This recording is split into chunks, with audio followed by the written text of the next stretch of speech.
right, we're back again for another episode of Roofer Reflections. We have Jen Silver here. Very, very excited to have you here. So backing up in your history a bit, what was your actual path into roofing? So I did life a little bit harder than some. I graduated with a 3.95 and a 1360 on my SATs, and everybody went to college, and I got into every college I applied to. But I really had no idea what I wanted to do. Not knowing what I wanted to do, I could not justify spending that money and not having a plan. And so I started waiting tables.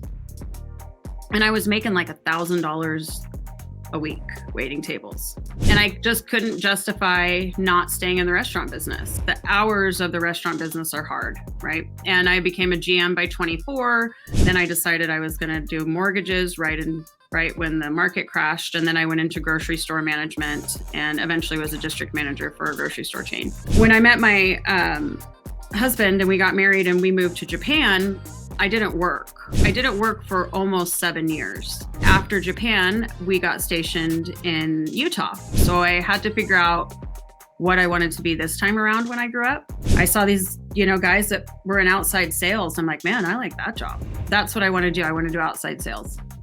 And then it was about picking an industry. So I wanted an industry that was stable, and I chose construction. I'm really smart and I can learn anything, but somebody has to give me a chance. And one of the regulars told me that I needed to go work at the country club in Ogden and get to meet all of the construction owners in town. And so that's what I did. Walked in to the general manager and I said, look, I don't require any training. I can do every job that you would ever need done. I'm easy to manage. I'll always be on time. I'm dependable, but I'm only going to be here this summer. And he was kind of like, okay, all right. And that's what I did. I got to know people and I let them get to know me. And I had a job by the end of the summer working for SRS at their front desk. And that is how I got into roofing. Through all this, I'm sure people must ask you a lot about advice on various things. Now, what piece of advice do you commonly give out?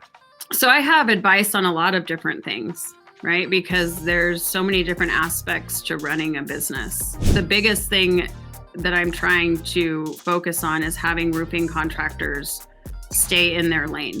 Our lane, in my words or in my head, is it broke? What's it going to take to fix it? And how much does it cost? That makes sense to me. Those 3 questions are exactly what my job is. How do I, supplement and get more from the carrier? Or how do I argue with the adjuster? Or, all of those things. Like, we need to be really good at roofing and stay in business. Another piece of advice I like to give people is when they complain that they can't hire or they can't retain. But if you cannot retain, and the primary workforce out there right now are millennials. Millennials are wonderful employees. You just have to understand them.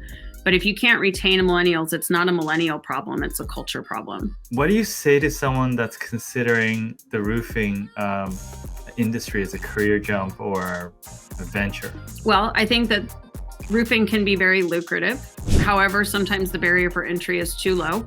I think it's incredibly important to understand the business side of things. To me, take a financial class of basic accounting. You don't have to know it all, and you can even do a QuickBooks class online or something like that. It doesn't have to be like a whole semester long course. We have to raise awareness around that and teach our roofers how to understand their margins and what goes into general overhead and how to budget for growth and expansion and hiring and all of those things. And it just doesn't happen right now.